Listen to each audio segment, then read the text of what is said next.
মা মা আমি বিয়ে করেছি। সে কি রে, তোর তো এখনো 18 বছর বয়স হয়নি।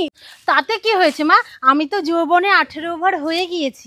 তবে রে হ্যালো পুলিশ। শাশুড়ি মা অত রাগ করছেন কেন?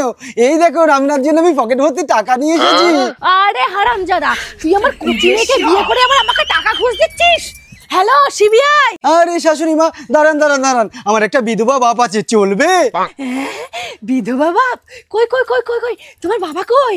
ওই তো কালীতলায় অপেক্ষা করছে আপনার জন্য। কালীতলায়? ওরে এইভাবে কেউ কালীতলায় রেখে আসে? সরো সরো সরো সরো। আরে শাশুড়ি মা দাঁড়ান দাঁড়ান দাঁড়ান। কি হলো তোমাদের? আরে শাশুড়ি মা আপনি তাহলে আমাদের বিয়েটা মেনে নিয়েছেন তো? আরে জামাই, আমার আরো একটা মেয়ে আছে, সেটাও তোমার।